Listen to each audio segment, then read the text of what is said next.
I just want to say, I've been standing out here in the freezing cold for a long time. I have to go to the bathroom. I have to pee. But I'm holding it in. I'm holding it in. I'm not going to pee. I'm going to a function at the Russian consulate tonight. I'm going to hold it until I get there. And then when I get to the Russian consulate, I'm going to have a really, really long pee. Like the biggest pee I've ever had in my lifetime. I want to say three things really quickly because we've got a lot of people that want to come up and say hi and say some things. Number one, Donald Trump and Steve Bannon and Mike Pence and all these people that are part of the Trump administration, they think that you are going to lay down. Are you going to lay down? The one thing that they don't realize is that New Yorkers never lay down. You say whatever you want to about this city, and New Yorkers never lay down. Are you going to fight? Are we going to have 100 days of resistance? Fantastic. Now, it's time to get inspired. It's time to get inspired. I'm going to go to the Russian consulate right now and take a piss. A really super, super strong one. But before I do that, it's time to get inspired. I'm going to bring up one of the most inspirational New Yorkers I've ever met in my lifetime. Thank you. Thank you, Minnesota. Thank you for giving us Al Franken, the Coen brothers, Garrison Keillor, F. Scott Fitzgerald. Okay, enough about Minnesota. New York! Thank you for giving us Donald J. Trump. Now, first the bad news. I know. As bad as we think it's going to be worse. That's the truth, my friends. I'm sorry to have to begin on such a depressing note, but here is the good news. The good news is there's more of us than there are of them. That's the good news. She not only won by 3 million more votes, there's another 7 million who voted Green or Libertarian. They also didn't want Donald J. Trump. That's more than 10 million voters that said no to Donald J. Trump. What Mr. DeNiro said about this great city and how sad it is that this man represents not just the city now, but the country.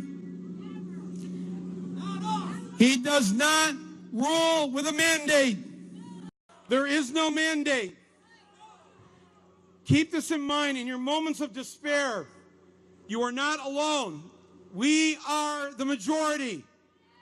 We are the majority. Don't give up. I won't give up. Don't give up. Don't give up. No. No. No. Sia will appreciate that. Wow, this is an incredible crowd here.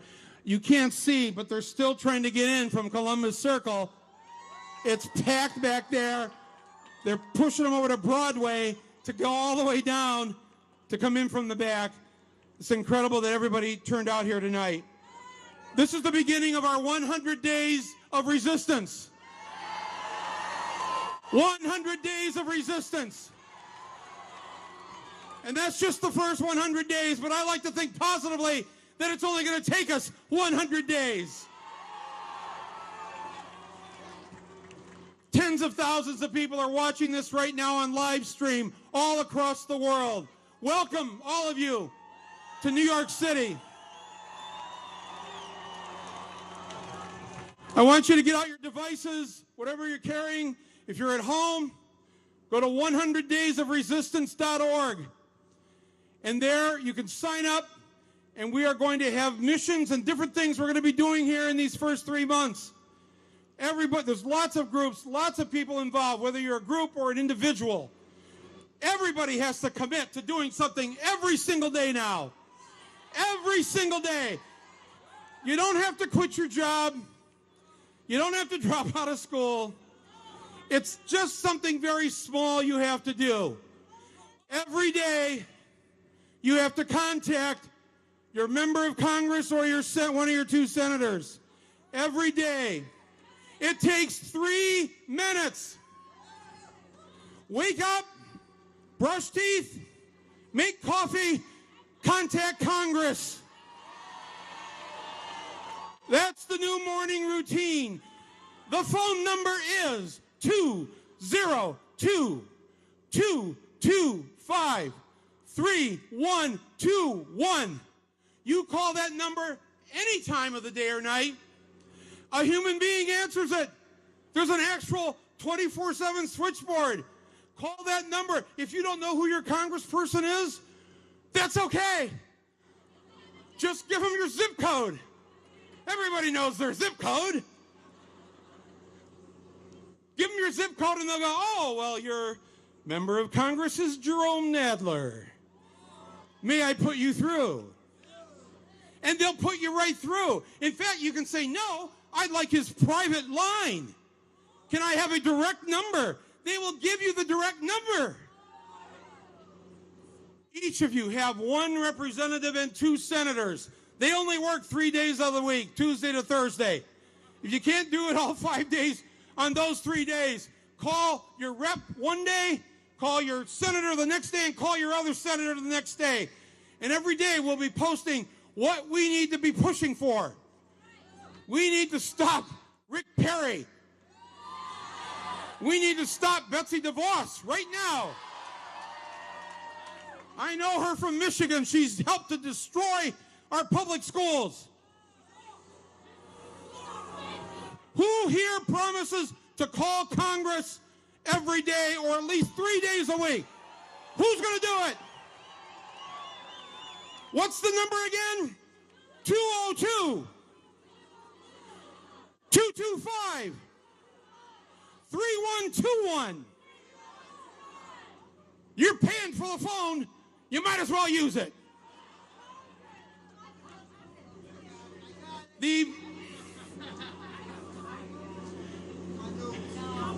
What the mayor said, what the mayor of Minneapolis said, what Robert DeNiro said, it's all so important. This is not a night of rhetoric. We're not up here spouting cliches tonight. We're saying this is a time for action, and we will put ourselves on the line for that. When the immigration authorities come to take people from New York away,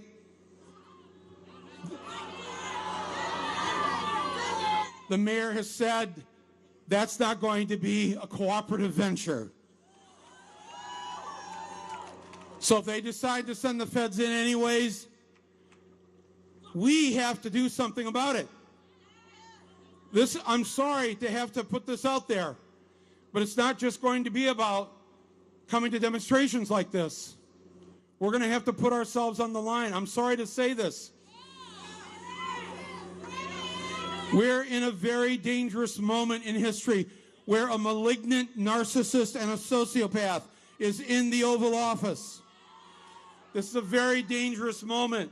So when they come to New York to take our Mexican neighbors out of here, who's willing to stand in front of the George Washington Bridge and say, not unless you go through me? Who's willing to do that? Peacefully and non-violently. Who will stand at the Lincoln Tunnel or the Holland Tunnel and say, no, no, this is the United States of America. No.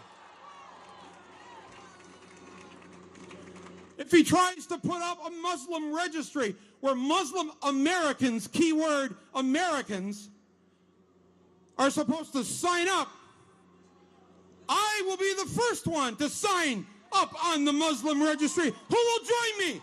Who will join me? Will you sign up? Who will sign their name? Let's all sign our name. We are all Muslim. We're all Mexican.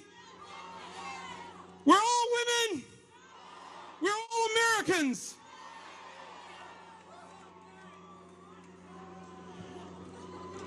Yes, and we are all gay and lesbian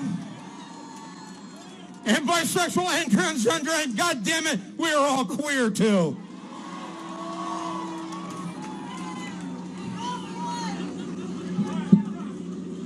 We're going to win, folks. A little bit of pain, a little bit of discomfort, but a lot of work on our part will stop this man. He will not last the 4 years. It's a dangerous combination, a narcissist and a public official, because it all is about what's in it for me.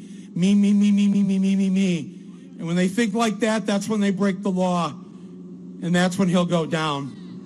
I have one other idea. I have one final idea. Some reporter was just asking me, well, what's the point of all this? Because no matter how much bad news he creates or there is about him, it doesn't seem to affect him. I said, right, yes, that's right. He's not affected by the bad news when he talks about his sexually assaulting women. He's not affected by the bad news that comes out of him calling Mexicans rapists and murderers. That's right. He's not affected by that. What's he affected by? He's affected by comedy. He has the thinnest skin of any bully I've ever met. If you make fun of him, if you ridicule him, or if you just show that he's not popular. I remember the night after the election, on the 9th of November, a bunch of us just randomly got in the street and marched to Trump Tower. Anybody there that night? There weren't a lot of us, but it was a few hundred people. And he's up there in his tower, in his penthouse, tweeting, demonstrators outside my home. Unfair. Unfair. Why are they protesting me? Wrong. Wrong. I'm telling you, my friends, this is how he'll implode. It's his Achilles heel. And we don't need to just depend on the comedians to do this for us. Everybody here has a sense of humor. Use it. Use it. Participate in the ridicule and the satire for the emperor who has no clothes. Do this for me. Let's form an army of comedy, and we will bring him down.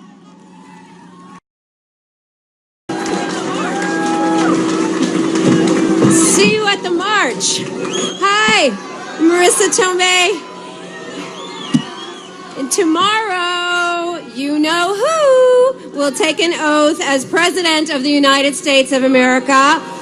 But it is our responsibility to defend our common values as Americans.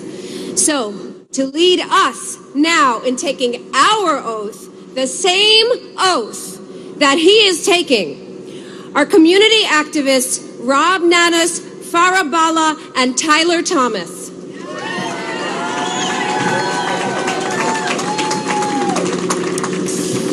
Raise your right hands. Raise them. Raise them, raise them, raise them. And repeat after us. I do solemnly swear that I will faithfully execute my role as an American and will, to the best of my ability, preserve, protect, and defend the Constitution of the United States. Woo!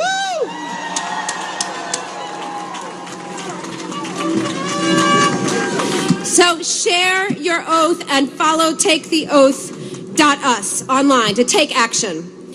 Our next speaker will talk about the urgent fight we must wage and win, the fight to protect health care for tens of millions of Americans. Please welcome Executive Director of District 37, Henry Garrido.